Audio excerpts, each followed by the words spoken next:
రైతు ఎప్పుడు కూడా సంతోషంగా పంటను పండించుకోవాలి, మద్దతు ధర వస్తే మళ్ళీ ఇంకొక పంట వేయాలని ఆలోచిస్తారు తప్ప ఎక్కడ అక్రమాలు చేయాలనో లేకపోతే ఇంకో కార్యక్రమాలు చేయాలన్నప్పుడు రైతు మనసు కూడా ఉండదు. ఇంకో పంట ఎంత నష్టం వచ్చినా కానీ పంట పండించాలి అనే ఆలోచనతోటి ముందుకెళ్లే కార్యక్రమం. ఈరోజు చూస్తా ఉంటే విజయవాడ దగ్గర నుంచి, ఇక్కడ విజయవాడ నుంచి మొదలుకుంటే మచిలీపట్నం వరకు చుట్టూ మొత్తం కూడా ధాన్యం రోడ్డు మీద పరిచి దాని మీద బయటి నుంచి తెచ్చినటువంటి టార్ఫాలిన్ కప్పుకుని భార్యాభర్తలు, అంటే వ్యవసాయం చేసేది ఈరోజు గ్రామాల్లో ఎక్కువగా కౌలు రైతులు వ్యవసాయం చేస్తా ఉన్నారు. అంటే 1 ఎకరం 2 ఎకరాలు 3 ఎకరాలు కౌలుకు తెచ్చుకుని ఆ కౌలుకు తీసుకుని ఎరువులు అప్పులు తెచ్చుకుని లేకపోతే బయట పెట్టుబడికి డబ్బులు అప్పు తీసుకుని చేసే పరిస్థితి. వీళ్ళు ఎలాగో రైతు భరోసా కూడా ఇవ్వలేదు కనీసం. ఆ పరిస్థితుల్లో ఈరోజు వీళ్ళు ఏం చేస్తా ఉన్నారంటే ఇవన్నీ కూడా క్యాచ్ చేసుకుంటున్నారు. అంటే ఒక్కొక్క బస్తా అంటే 75 కిలోల బస్తాకి 300 నుంచి 400 రూపాయలు నష్టం జరిగే విధంగా ఈరోజు ప్రభుత్వం వ్యవహరిస్తా ఉంది. రైతు మిల్లర్లు కూడా ఈ రైస్ మిల్లర్లు కూడా ఏం చేస్తా ఉన్నారంటే ఒక రోజు ఈ ధాన్యం ఎత్తకపోతే ఈరోజు 1400 అడిగితే రేపు అడిగితే 1300కి ఇచ్చేస్తారులే అనే ఒక ఆలోచన. అంటే రైతు వెంటిలేటర్ మీద ఉన్నట్టున్న పరిస్థితి అది. ఎందుకంటే రోడ్డు మీద ధాన్యం ఆరబోసి ఆ ధాన్యం దగ్గర కాపలా కాసుకుని ఎప్పుడు వర్షం వస్తుందా అని చెప్పి ఎదురు చూసి ఈరోజు ఆ పరిస్థితులు ప్రతి ఒక్క గ్రామంలో కూడా ఎదుర్కొంటా ఉన్నారంటే ఈ ప్రభుత్వం ఏం చేస్తా ఉంది అంటే కళ్ళుండి కబూదుల్లాగా వ్యవహరిస్తారు అన్నట్టుంది. అదేమనంటే మంత్రి గారు సివిల్ సప్లై మినిస్టర్ గారు వచ్చారు, కృష్ణా జిల్లా వచ్చారు మొన్న. హాయ్ అంటే దాన్ని వెతికెళ్ళిపోతానన్నాడు. హాయ్ అని వాట్సాప్ లో పెడితే చాలంట. మరి రైతులు ఎంతమంది మేము గ్రామాల్లో తిరుగుతా ఉంటే హాయ్ అని పెడుతున్నామండి, కనీసం ఎవరో రెస్పాండ్ అవ్వట్లేదు అని కూడా చెప్తా ఉన్నారు. కృష్ణా జిల్లా వచ్చి సివిల్ సప్లైస్ మినిస్టర్ గారు 24 గంటల్లో మీరు ధాన్యం కోసినటువంటి 24 గంటల్లో మేము కొనేస్తామని చెప్పారు. దానికి ఈరోజు ఏం చెప్తారు, సలహా ఇస్తారు పక్క జిల్లా రైస్ మిల్లర్ల దగ్గర అమ్ముకోండి మీరు తీసుకెళ్ళని చెప్పి. అంటే ఇదివరకు గత ప్రభుత్వంలో వైఎస్ఆర్ కాంగ్రెస్ పార్టీ ప్రభుత్వంలో ఎప్పుడైతే ఈ కోతలు స్టార్ట్ అవుతాయో జిల్లా యంత్రాంగం అంతా కూడా ఆ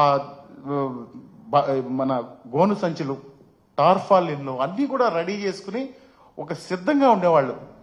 కానీ ఈరోజు మీ ధాన్యం తడిచిపోయింది అంటే ఇతర జిల్లా మిల్లులు కూడా ఇదంతా కూడా ఒక మాఫియాగా అవుతా ఉంది. ఇతర జిల్లా మిల్లులు వాళ్ళు కూడా వచ్చి ఇక్కడికి వచ్చి 1200 కొంటాం 1300 కొంటాం అని చెప్పి చెప్తా ఉన్నారు. అంటే దీని వెనకాల ఎంత మాఫియా దాగుందో ఒక్కసారి మనందరం కూడా మీ ద్వారా నేను అడుగుతా ఉన్నాను, మీరు కూడా ఒకసారి ఆలోచన చేయవలసిందిగా మనవి చేస్తా ఉన్నాం. ప్రతి గ్రామంలో కూడా ఈరోజు ఇబ్బందులు పడతా ఉన్నారు. రైతు భరోసా కేంద్రాలు నిర్వీర్యం అయిపోయినాయి. రైస్ మిల్లర్ దగ్గరికి వెళ్తే సమాధానం చెప్పే పరిస్థితి లేదు.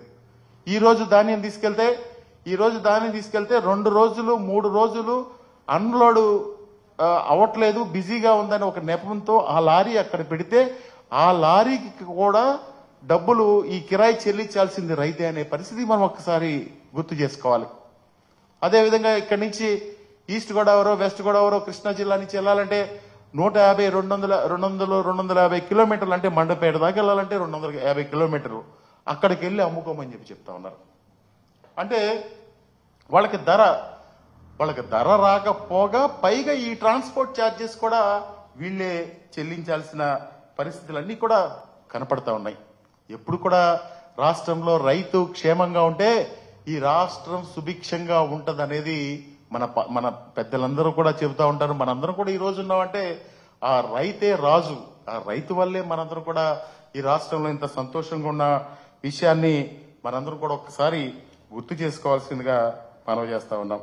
అంటే దాదాపుగా కేంద్ర ప్రభుత్వం సాధారణ రకానికి 2300, అదేవిధంగా ఏ గ్రేడు 2320 రూపాయలుగా మద్దతు ధర ప్రకటించింది.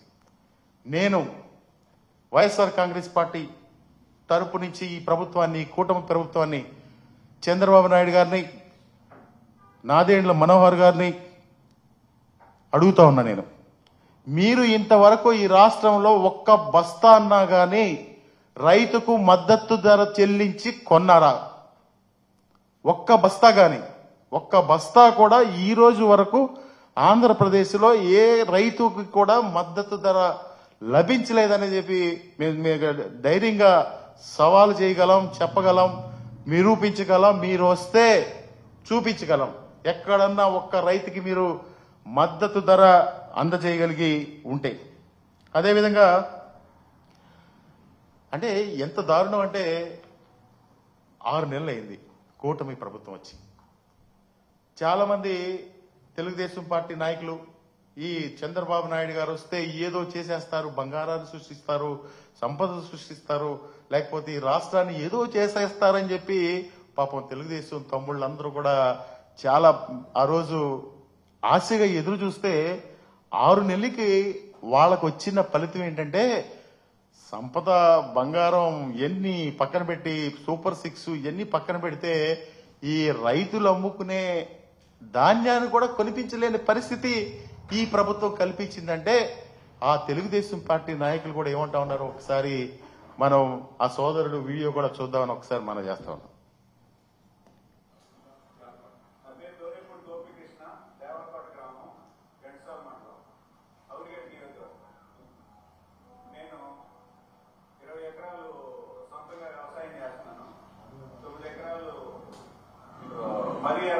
సాగు చేశాను. అది తేమ శాతంతో సంబంధం లేకుండా కొంటున్నామంటే ఈ రిస్కులు పడలేమని చెప్పి 1500 రూపాయలకి 76 కిలోలు వస్తా అమ్ముకున్నాను. యాక్చువల్ గా 76 కిలోలు అనేది పూర్వం ఉండేది, ఇప్పుడు తీసేశారు. అయినా సరే మిల్లర్ 76 కిలోలు, అక్కడ 23 రూపాయలు నష్టపోతున్నాం. పరిస్థితి ఏ విధంగా ఉందో ఒక్కసారి మీరందరూ మీ ద్వారా ఈ రాష్ట్ర ప్రజలందరూ కూడా కోరుకుంటా ఉన్నాను. ఒకసారి ఆలోచన చేయండి.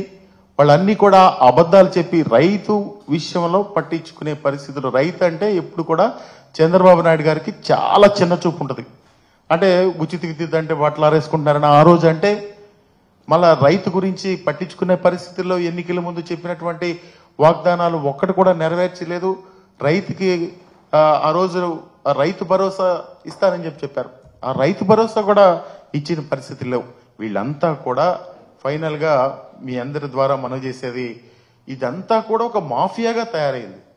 రైస్ మిల్లరు మధ్యలో దళారీలు వీళ్ళందరూ కూడా ఒక మాఫియా లాగా తయారయ్యి ఈ మాఫియా ద్వారా ఈ రైస్ కొంటా ఉన్నారు. అంటే ఒక రోజు కాలంలో ఉంచితే ఒక బస్తాకు 100 రూపాయలు తగ్గిపోద్ది అనేది వీళ్ళ యొక్క ఉద్దేశం.